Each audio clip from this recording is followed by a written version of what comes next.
But a relative of a crew member called the police and told them that all the dinner plates fell on his head. What kind of blackout is that? How fucking unlucky would you be for all the dinner plates to have fallen on your head? The ones that people in the dining are using, the ones in the kitchen, ones just flying from the other side of the ship to smash into you. He's walking back out of the dining room and one more hits him. It just keeps falling on him. Everywhere he goes, he's trying to escape, dives off the ship, followed by just a flock of plates.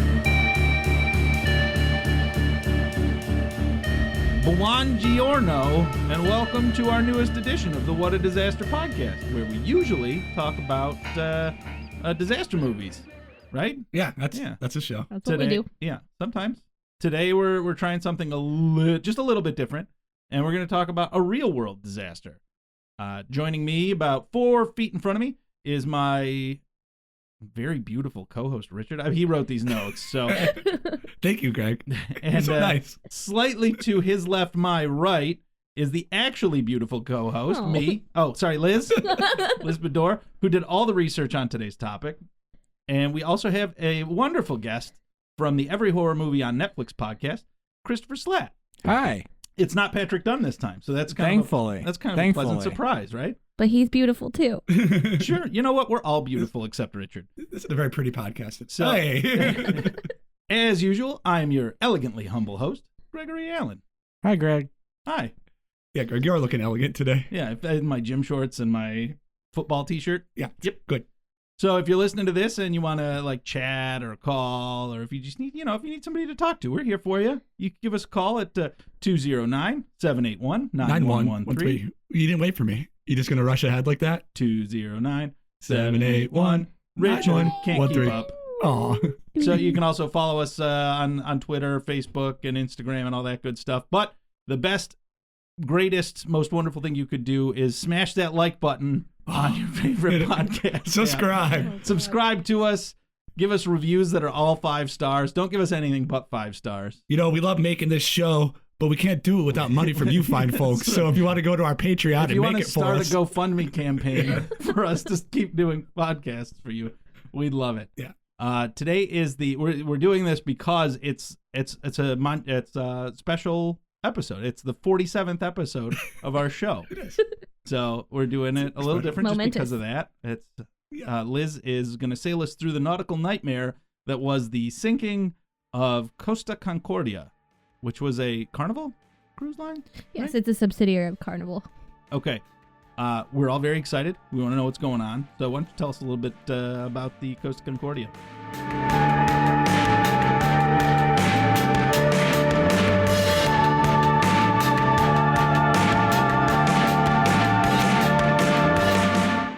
All right. So this is our first. We'll start with a disclaimer. We aren't making light of the situation or the tragedy. It's super sad. It's such a bummer. But we are here to handle darkness with a sense of humor and talk about the human error and all the things that could have gone differently to save some lives if different decisions had been made. We're also probably not going to be super nice to Carnival due to their many nautical evils. And we also don't really know whether it's Costa or Costa. We don't know. We don't care. We don't speak Italian. So we're going to butcher some place and people names because we're just a gaggle of dumb Americans who eat the cheese product they have the audacity to call mozzarella in shredded form. And we break our spaghetti noodles in half so that they fit in the pot. Okay, you know what? Fuck you. No, we don't. I fucking do. Raise your hand if you break your spaghetti noodles before you boil them. Depends. No. Get the fuck out of my house. You know what? Not all of us have the money to order the little spaghetti pot off a TV. You have a spaghetti pot? What? There are large pots, but they're not called spaghetti. There's the oval ones that they only sell on TV that fit a spaghetti noodle unbroken perfectly horizontally. That's wild. I will never ever buy one of those. They have to be spaghetti noodles though, right? Like they can't be like any other form of noodle. Not all of us are married to a chef.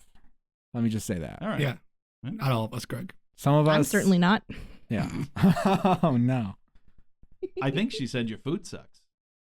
Well, I mean, she's right. I don't know if you glossed over it, but we're not going to make fun of victims, but we are probably going to make fun of the idiot in charge, the captain of this stupid ship. Although if we were there and we saw some of these victims like swimming weird, we'd probably have made fun of them in the moment. I'd be swimming too, though, so it'd be fun. I would be full of alcohol due to being on a cruise ship, so I can't I can't say that I would be on my best behavior. I've been on a cruise ship once. I would do it again, even after this. Never been on a cruise. I don't have a desire to go on a cruise because it's one of the worst things you can do for the environment. It truly is. So your nautical evils are pretty low then. Yeah, but here's what I know. I know that if you're going on a cruise ship, what you do is you take a fifth of vodka and pour it into a bottle of Listerine with a drop of green food coloring. Then you take a pint of vodka, one of those tiny bottles, and you put it in your luggage so that when they check your suitcase for alcohol, they find the small bottle and they're like, you can't bring this aboard, sir. But they don't think to check the Listerine because who would, you have it in plain sight. Aren't you allowed to bring alcohol onto a cruise? Not always. Some allow you to bring up to 2 bottles of wine. The one I was just on did allow you to bring a little bit on board. Okay. But I don't know. There's plenty of booze on the ship. So. Yeah, they tend to offer unlimited drink packages for ridiculously low prices these days. So that's how we usually go. I feel like they just wouldn't check the Listerine no matter what you did. But I like how you trust people so little. You're like, they're not gonna just let this go unless they find something. Who smuggles it in plain sight and then also disguises it in their Listerine? Right. I'm always drunk getting on, so I don't even know. Why the Costa Concordia? Why do you want to focus on this thing? Well, my family goes on a lot of cruises all the time. They live their lives in between. Yeah. Well, why do you think Costa Concordia was interesting? Well, I had actually just gotten off of a Carnival ship a couple weeks before the accident happened, so it was pretty alarming to wake up to. I was also a little shocked that something could be so badly handled. Literally 100 years after the Titanic, 3 months away from its centennial anniversary. I just couldn't believe how mishandled this was. I thought we came a lot further than we did. We did. They had radios. Yeah. We have radios now. We had radios, we have helicopters, and we have boats twice the size. So yes, we do. So Patrick, I'm going to do this the whole episode. Don't you dare. Can I just call you Patrick? No, you Can I call can't. you Steven? No. Okay. Can I call you every horror movie on Netflix? Yes. Can we call you Better Patrick? Can we call you? Okay. Can we call you Slat 2020? Maybe. Slat 2020. Chris, you said that they're one of the worst things you can do for the environment. Yeah. So what aspects of it are particularly bad? Oh man, you know what? I don't know all the details. I'm just talking shit. Oh, okay. I think the amount of fuel that it uses is the main concern, right? Well, primarily, with the news recently, it's been Carnival has been dumping trash into the ocean, just human dumping waste. it. Oh yeah. They've been fined multiple times for this, and they've cycled through different CEOs trying to find some resolution to this problem, but they're still kind of trashy. Yeah. I don't know. I'm talking out of my butt. But I believe taking a ship, as long as you're taking it to a destination, not round tripping right back, is better for the environment than flying. As long as they're not dumping trash. Yeah, from but the I guess voyage. with a cruise, it's just a bunch of gluttony, and then coming right back to where you started. I've got some facts here. 7 days on a cruise produces about the same amount of emissions as a passenger would during 18 days on land. And then, they dump their sewage, they dump their trash, they do all kinds of shit. There's water that comes in and out of the ship for the systems that gets contaminated. It's bad for the islands that they visit, too. Oh, yeah. It's bad for the environment, ecosystem of the water and the islands they visit. Yeah. So, I agree. It's not great it's not a great industry, and I'm all for tearing it down anywhere possible. A lot of cruise companies also don't pay their people very well, and they use the law of the sea as a way to get around labor laws. Yeah, there are very few Americans working on cruise ships that you would take from the United States. Right. So Liz, there's some recent cruise ship news you have in here. The Carnival Triumph, which is a ship I've spent about a week aboard, caught fire a few years ago, pretty close to, it was longer ago than that, I guess. It was closer to the Concordia. But it caught fire and it drifted for a few days without power or resources. And that ship was taken back and refurbished and rebranded the Carnival Sunrise. And it's still in service today. These cruise ship disasters are kind of the closest you can get to a global apocalypse until there is a global apocalypse. At the moment.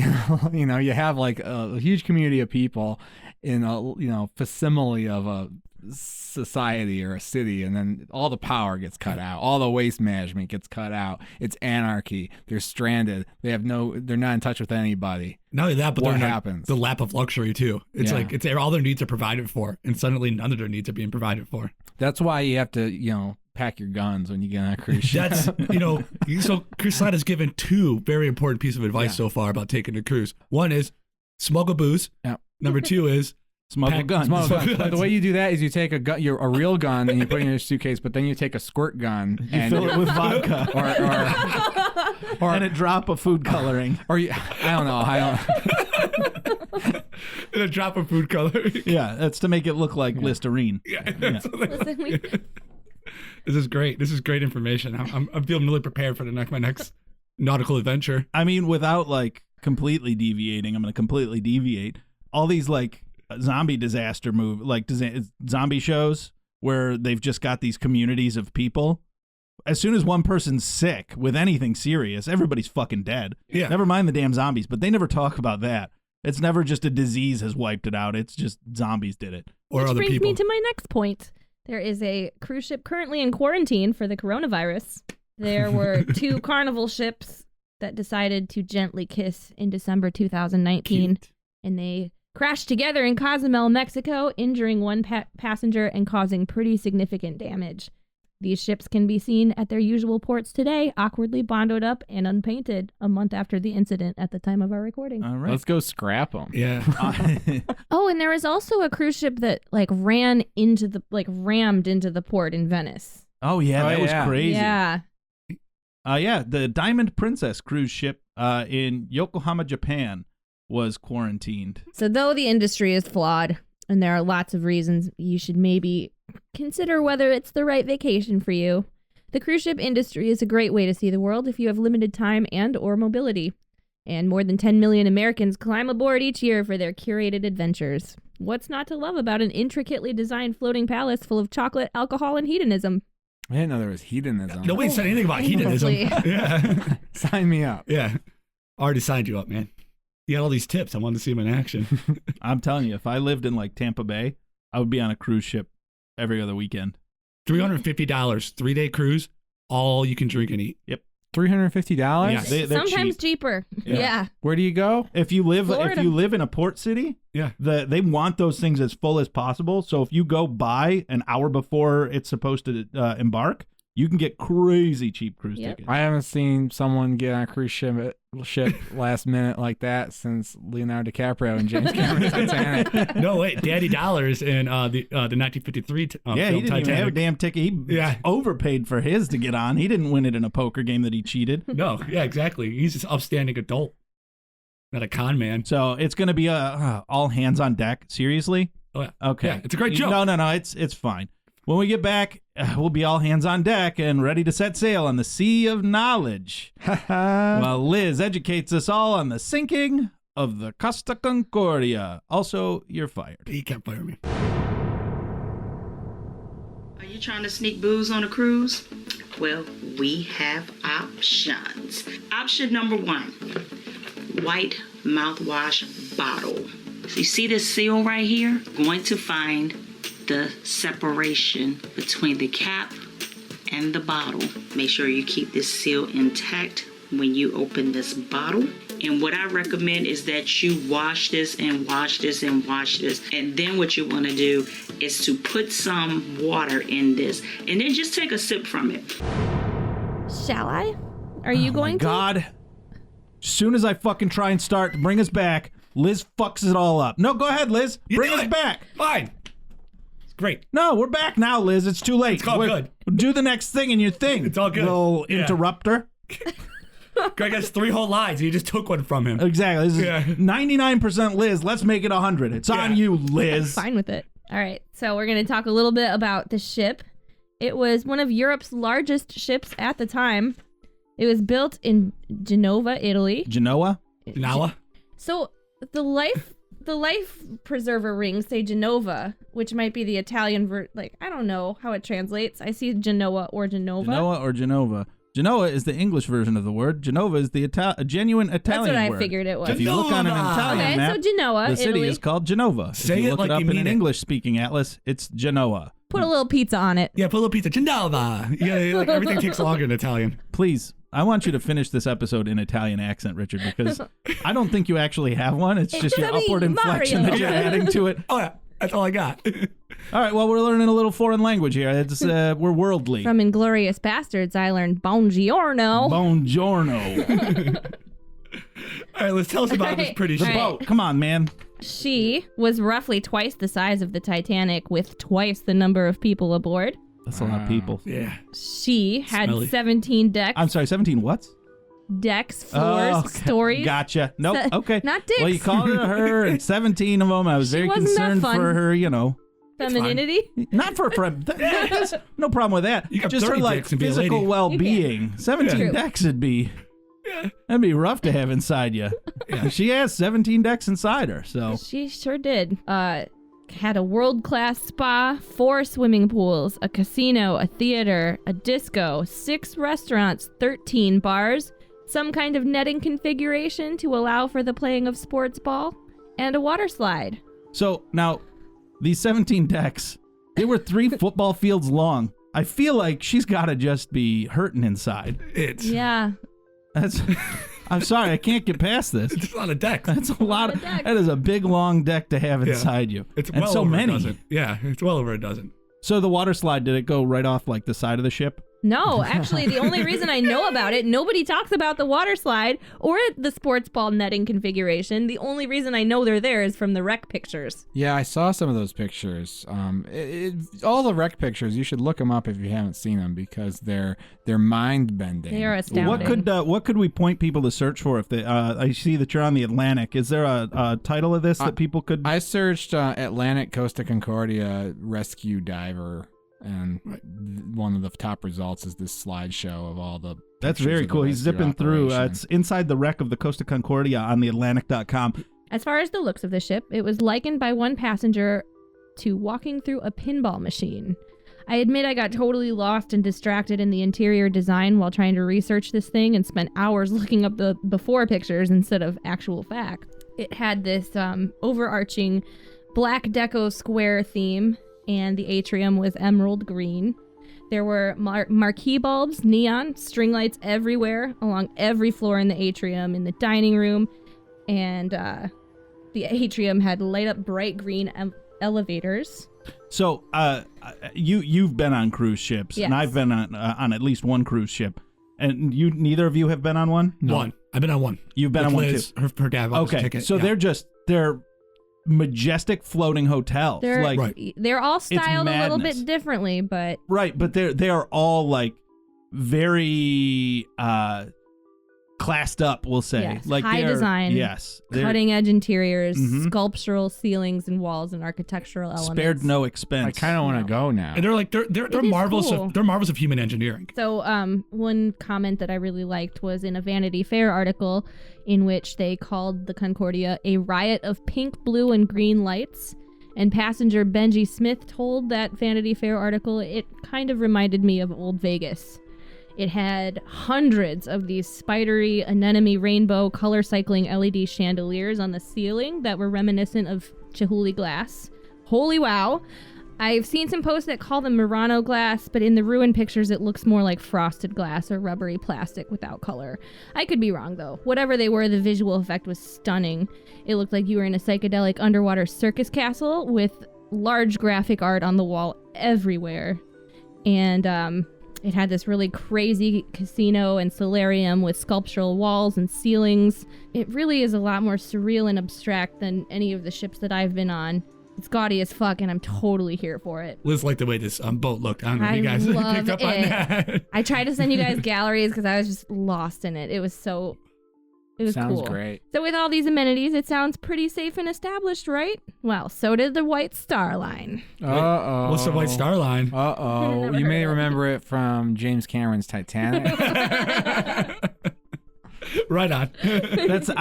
Is that entirely fake cruise ship or a ship that was going across the Atlantic?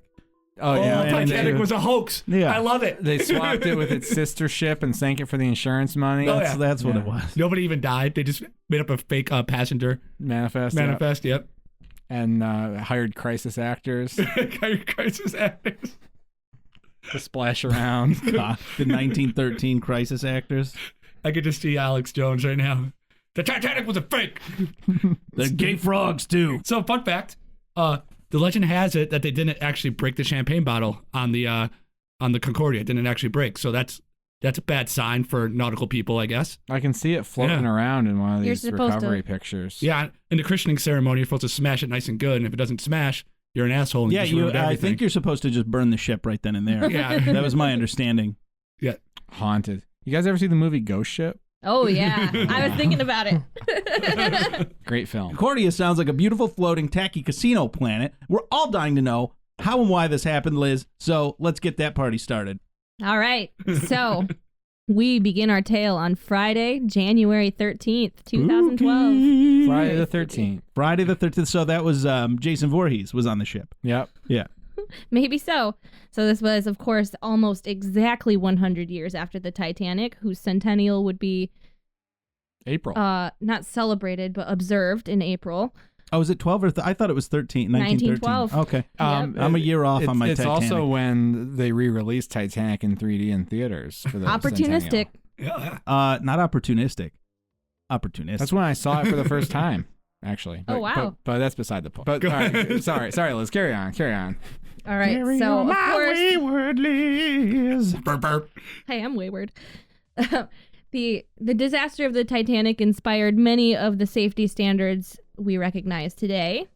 And in fact, the mandatory safety drill was planned for the following day after the Concordia sank, but apparently there hadn't been one yet during this particular voyage for some reason. Were they supposed to do it earlier in the thing but didn't? I don't know. Yeah, that doesn't really jive with my cruise ship experience. We always have to do it as soon as we get on board. Yeah. We all just want to sit down at the buffet and like put our suitcases away. Unzip but you have your to pants go and eat. Unzip your pants and eat and drink a bunch of things. But no, for some reason, they did their muster station drills every 2 weeks. So a lot of the passengers hadn't even gotten any safety training. And I mean, spoiler alert, but there really is no drill for what to do when your muster station is in the sky. So it doesn't make a huge difference, but it could have helped. Not sure why that happens every 2 weeks, but they were following within the Italian laws for ship drills. I'm excited for you to read this next city name.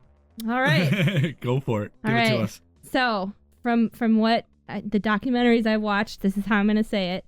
The ship leaves the port in Civitavecchia, Italy. I think it's Civitavecchia. That's all I got for you. It could be. Greg I'm could be so right. proud of you for basically nailing that as far as I can tell. Thank you. We have no idea. Richard would have read that like an idiot. So So it's heading towards Savona along its 7-day Mediterranean route with 4,229 passengers and crew aboard, led by the 51-year-old youngest captain in the Costa line, Francesco Schettino, as well as his unticketed mistress, a Moldovan dancer who had been solidly seduced by his 4-inch-long eyelashes and perpetually puckered lips. This captain was known for being sociable and exuberant, and I'm not sure why, but was also known to loan out dresses through his designer friends to female crew members for formal events. Little did the Moldovan dancer know she was hooking up with a total weenie. She sounds pretty cool to me. With his puckered lips and I mean, perpetually long eyelashes. I want to be friends with this guy. Yeah. Look him up. Look up his picture. I'm Googling him right now. Yeah. He doesn't look very good. No. Slats not He'll smitten. give you a dress, though, if you want it. No, he looks like an Italian Alex Jones to me. He kind of does. You're right. Gross. Actually, I don't know. I don't know how many times He looks like Italy's answer to Bradley Cooper. He looks super greasy. Italy's answer to Bradley Cooper. No. Like, looking at Like that older. guy's face, I don't trust him. We begin our evening with Captain Schettino and his mistress dining in the formal dining room around 9 p.m., sharing a decanter of red wine, according to some passengers. By 9:40, he and the girlfriend are back on the bridge, and the ship's modern, sophisticated navigational system had been overridden and shifted into manual control to come closer to the rocky little Tuscan island of Giglio for a sail-by salute, a relatively common show-offy maneuver to impress those aboard and those ashore, albeit one Schettino had only himself done once, upon the request of Concordia's head waiter Antonello Tievoli. Could be saying that wrong too. But, that sounds perfect. Sure. Tivoli? Sure. Tivoli. Tivoli.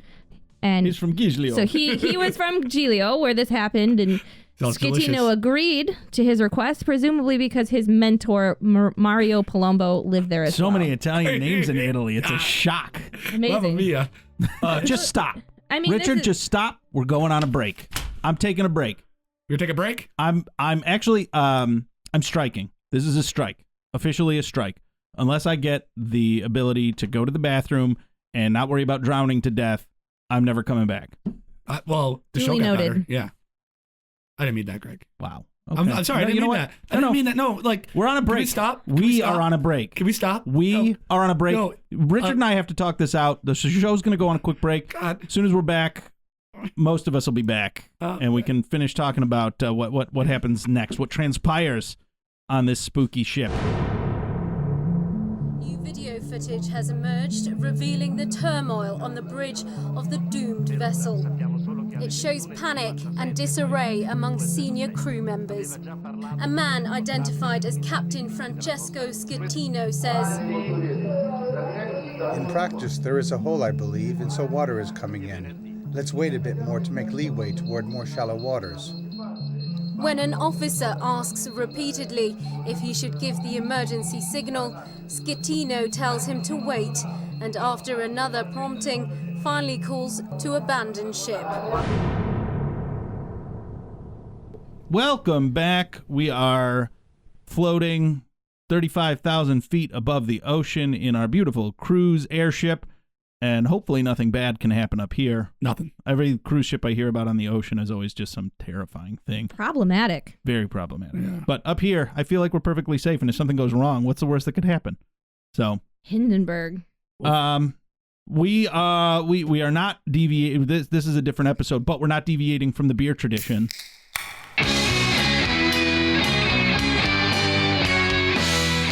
We tried our beer. We're reviewing our beer.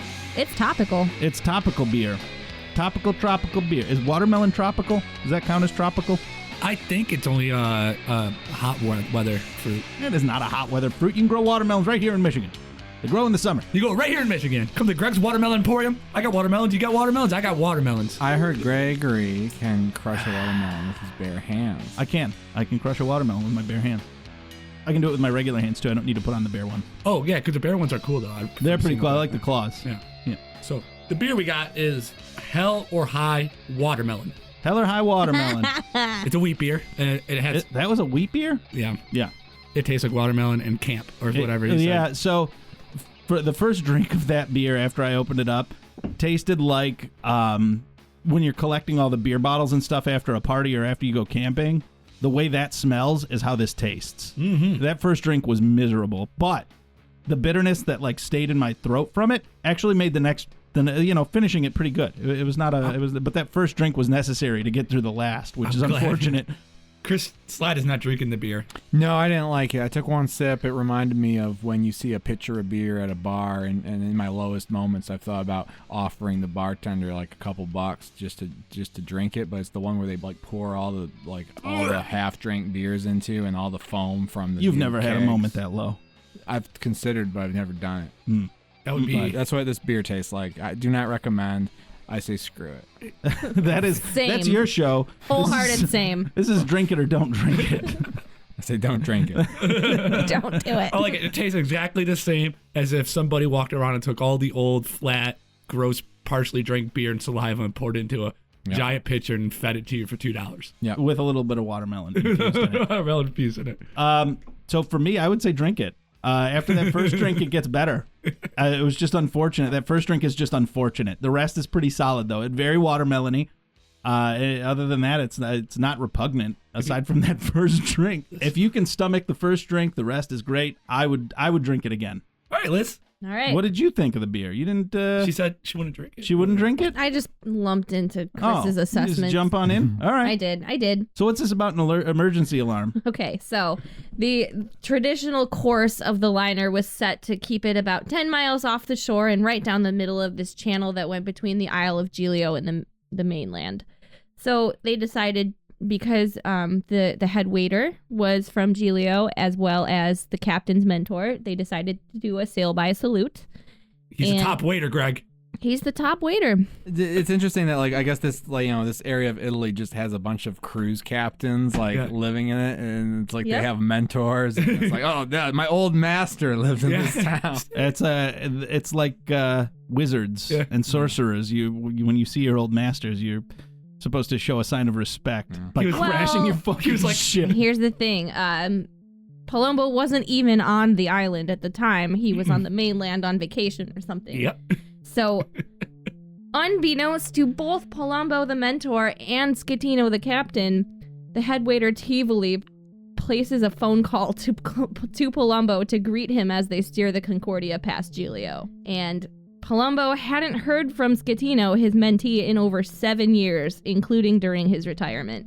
And both are caught off guard when Tivoli hands the phone to Schettino.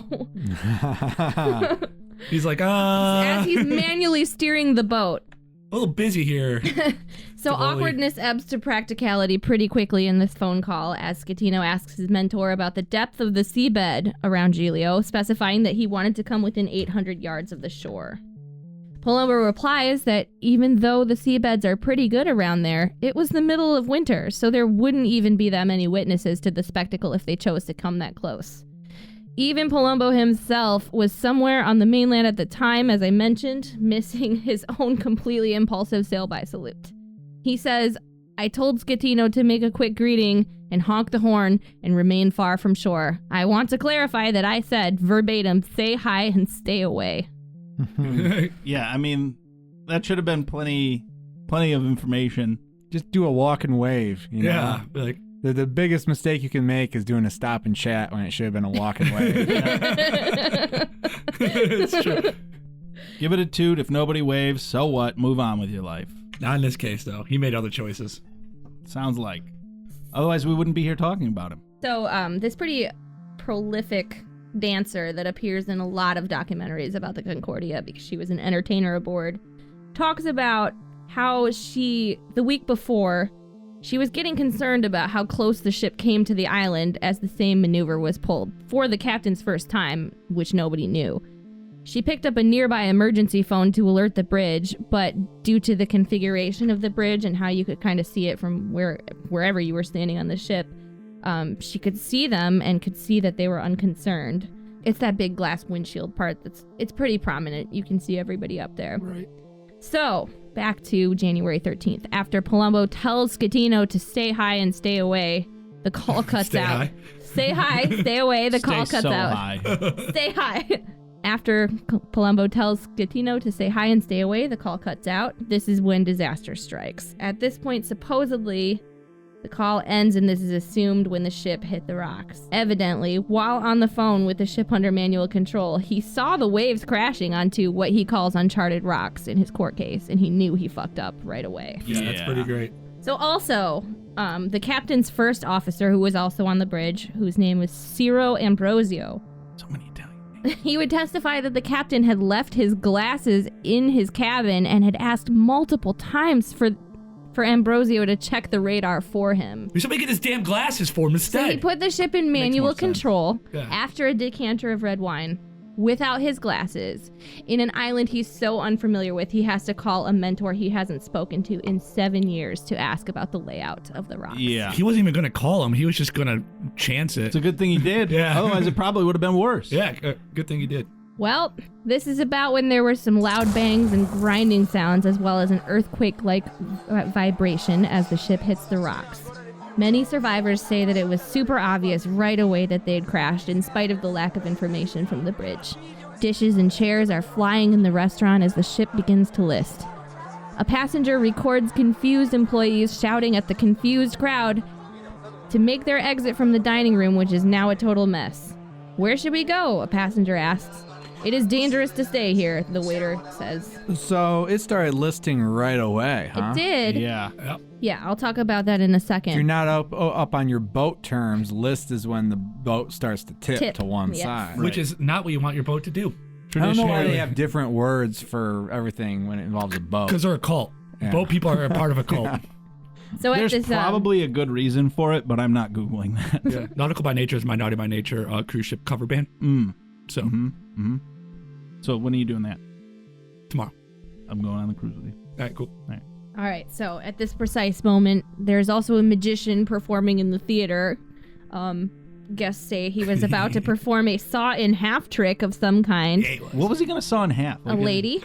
Are you sure? Because that's not in the notes. A Moldovan dancer? But she was on the bridge. On these cruise ships, they just saw him in half, throw him overboard. They just legit murder people. It's So not magic. This is a threat.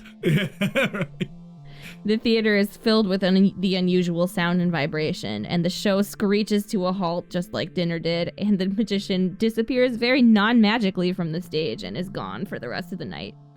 10 minutes later, the lights cut out, recorded by passenger cell phone footage down a utilitarian nautical corridor, which probably hasn't changed much since 1912.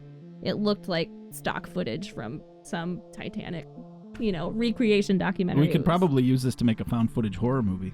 Yeah, I don't know why we don't just do that. Let's find everything that we can that's public. And This is awful.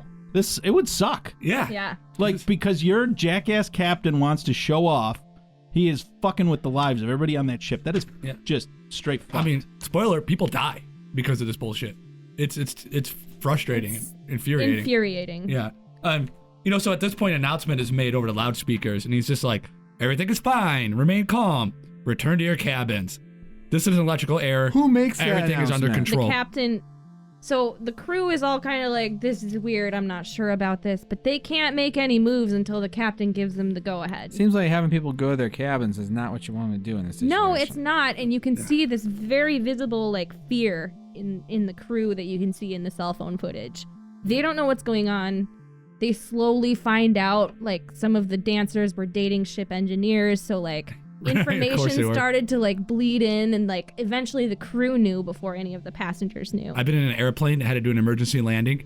You know your shit is fucked when you look at the crew and you see the crew panicking as well. And that's what happened with my airplane. I look around and all the flight attendants are running back and forth, looking at each other really nervous, and I was like, oh, this isn't good. Yeah, so they're acting that way, and you can see visible terror in their faces as they're trying to shuffle passengers out of the dining areas and out of the theater, and they don't know what's going on either. So on the bridge, while the crew is trying to work with the guests, the captain, crew, and presumably mistress are aware that everything is not fine. The port side is hopelessly gashed, and water is pouring into the watertight compartments below. A bridge recording captures the captain saying, "Have we hit a reef?" and "Madonna, what have I done?" both in Italian. There is an actual video recording of that.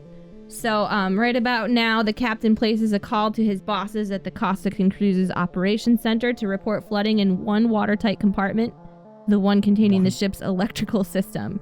They spoke a number of times throughout the next 20 minutes, and eventually the captain admits to a second flooded compartment, but by this time, 5 compartments had flooded. So, meanwhile, one of the more prolific home video recorders aboard follows his family up the stairs to a higher deck, complaining about having to leave his wine in the dining room. He records himself telling his wife and 2 crying kids he was going back for it. And they say, "No, you have to stay with me." So he settles for a nearby bar, and he goes up to the bar and he's like, "Hey, can I get my drink?" And he's like, "No." The bartender says, "No, are you crazy?" He's like, "Fine, I guess I'll go somewhere else." This is a home video. Listen, Crackhead's kids, they cry over everything. Yeah, kids just cry sometimes. Well, the bartender was still there, though. He's still there. He's So like if washing dishes. If he's still gonna be, if he's gonna be there washing dishes, why isn't he still serving? Why not? Do your damn right? job, man. You don't need to wash those dishes. All the drinks may be shaken, not stirred. Right. It is a lovely video though, in the way that he's just like, "Oh, we ran into a sandbar, everything's okay," and his family is freaking out, and the guy's just like, "It's okay, everything's fine, we'll get a hotel, it's okay." Well, that's the thing, in the modern world, we're pretty adjusted to not having to worry about, horrible disasters. Right. Really, we overestimate the competency of engineers and the systems that are supposed to keep us safe. Every one of these tragedies has an element of somebody overestimating the people in charge. Yeah. Or, until there's like a virus like the coronavirus and everyone loses their minds and well, we're all going to obviously die from this. Right. I mean, which could happen. I mean, maybe this is me being too confident in our systems. All right. So back on the bridge, Schettino has to steer the blacked out ship back toward land somehow. He allows it to drift out, rotate a little, and come back towards shore.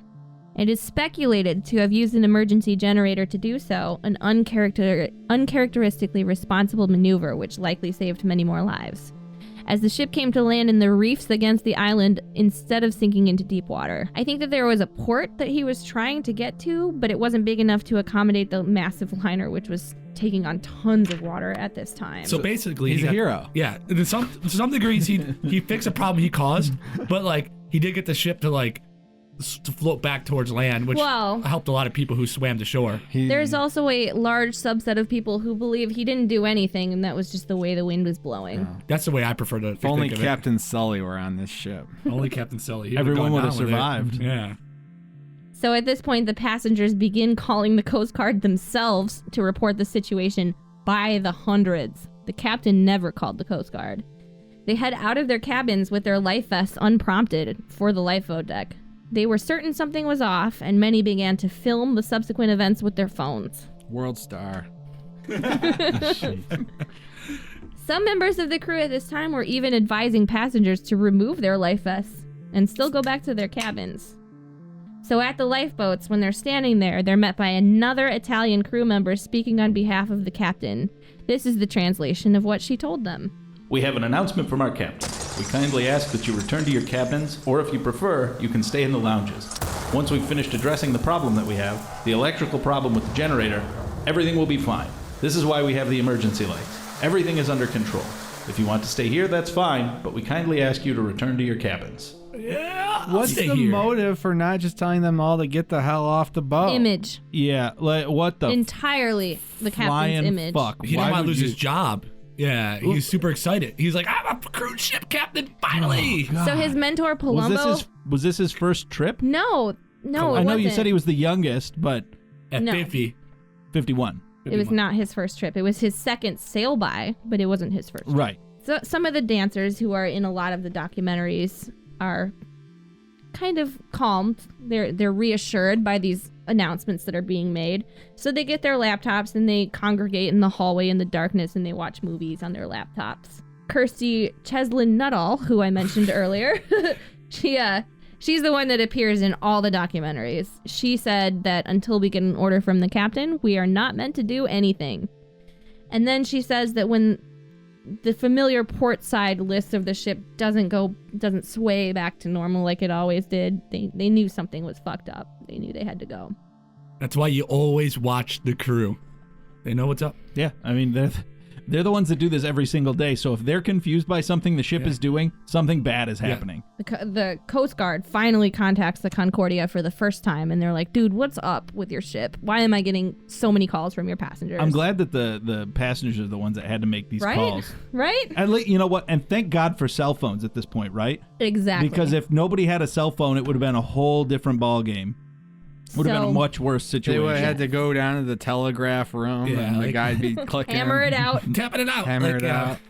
Excuse me, sir. Can you send a telegraph on my behalf? To the Coast Guard, of course. A 26-year-old navigation officer answers the call from the Coast Guard and tells the Coast Guard that the situation is under control. It's just a blackout. Oh my God. The Coast Guard responds, right? But a relative of a crew member called the police and told them that all the dinner plates fell on his head. What kind of blackout is that? How fucking unlucky would you be for all the dinner plates to have fallen on your head? The ones that people that are dining are using, the ones in the kitchen, ones just flying from the other side of the ship to smash into you. He's walking back out of the dining room and one more hits him. Just keep falling on him. Everywhere he goes, he's trying to escape. He dives off the ship, followed by just a flock of plates. I'm disgusted that there's no checks on this captain. I'm disgusted that even this 26-year-old navigation officer is just like, doesn't know better or is just covering for the captain. The captain's standing next to him telling him what to say. Oh, it's fine. And so say it's good. Say it's good. No, we're fine. The Coast Guard is like, do you need assistance?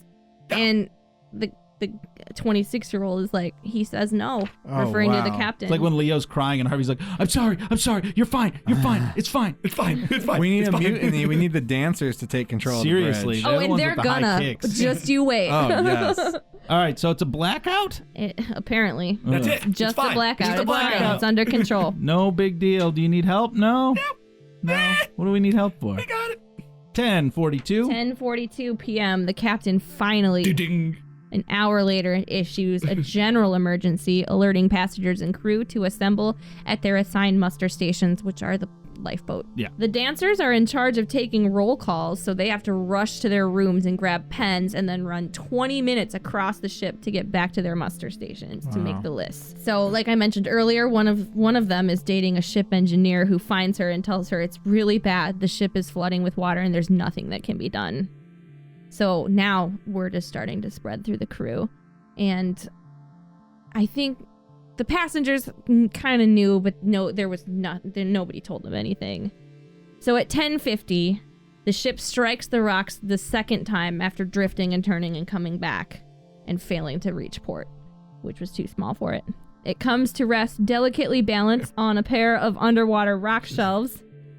This impact was much gentler and didn't seem to be felt by most of the people aboard, but the ship immediately begins to list the opposite way to starboard, violently. So, this is when, about 10:55, the captain claims that he went up to the 9th deck to survey the position of the ship, and then calls the order to abandon ship at 10:58. By this time, 2,000 people were already assembled at their muster stations by the lifeboats due to the general emergency alarm. But now it is time to go. How many people were on this boat to begin with? 4,228. 9. 9? Oh, man. 4,229. Yep. And at 9:40 or near 9:40, the ship hits rocks. Yep. And then an hour and a half later, he finally says to abandon ship. Yes, Oh, yeah. after it keeps going, the power goes out because water has overtaken the generator and the engine, but it keeps making forward momentum. And then either he used the ship's bow thrusters under some sort of emergency generator system to sort of push it back towards shore, or he did nothing and the weather pushed it back that way, and it was what it was. But thankfully it didn't start further off of shore than it did. Yeah. This guy makes the crew of the Titanic look like emergency management experts. Yeah. Seriously. Yeah. The Titanic didn't have helicopters and like they couldn't get a hold of anybody. You know? And it's like the problem with the Titanic is they weren't quite sure how serious it was until it was too late. This guy is just completely the whole intentionally time. downplayed how Yeah. serious it was. Yeah, he was his reputation. He was hoping like they could somehow He had a cheese it out. dancer and on his arm in the wheelhouse who he was Oh, yeah. trying to impress. He had to have been It's a hoping scratch. that It's only a they scratch. could make it to that close port so that people could just get off the ship and they That's could call exactly it. it. Yes, that's But exactly what he was Give them thinking. restaurant voucher. They come back. There's no Yeah. ship in the port because it sank. And He's like, I don't know what happened. I don't know. The magician Mamma made it mia. disappear. That's it, right? Ah, the magician did it. He's gone. That's pathetic. It's a fucking mess. Oh, it is a mess. It's a shameful mess. So that's it for the first part of. Yeah, we're gonna Costa abandon and ship Concordia. here too. Yeah. We'll take a deeper dive into the deep dive on the next episode. We're gonna have So more nautical puns. We'll have more nautical puns. Greg's working on that. That's his job. That's gonna be my job. So you'll be just wet with nautical puns, Just soaked. soaked. I hope you have your Gross. flotation We'll be device. splashing in Yeah. nautical puns. It'll be moist all over the place. Yeah, man, that sucks. Your place. This captain sucks. Yeah. He's We the worst. suck less. We're gonna go. If we were captains, we would be good. We're Feel gonna- better about your life and the things you're doing Right. because you're not doing At least this. you haven't killed anybody. If I was the captain, I wouldn't show off by steering my ship close to the port. I would show off by getting on the highest part of my ship with the guitar and a flamethrower and doing a sick solo. Yeah, I just learned how to do a backflip or something. Yeah. You guys, I cannot wait to tell you about. Okay, so there's a shipwreck in the 90s where the ship's band guitarist and the magician coordinated all of the rescues because the captain abandoned ship, just like this one, Wow. and they Yeah, I saved can't wait. everyone.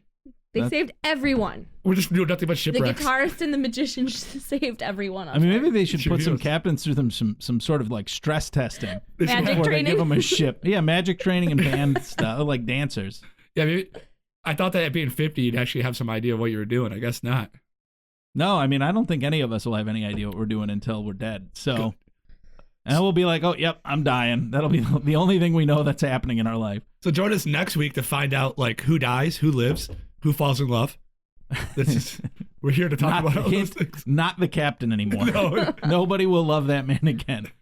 You'll never be loved. The entire country of Italy. Let's thank Christopher Slat for showing up. Yeah, Thank you, Slat. Christopher Slack. Of course, it was You great. gonna come back for the next one? Hopefully. All right. Yeah, There we go. hopefully. That's a commitment. We That's quit a contract. slamming into shit. Until next time, this is Gregory. This is Richard. Lisbert. And Chris Slat, even though he's not talking into his microphone. We'll see you next time. See you next time. No, we won't. You'll hear us next time. We have nothing to do with you. You don't want to see us. Yeah, there's no reason I'm to the see only us. beautiful one here. There's no reason to see us. Okay, bye. This will be fun.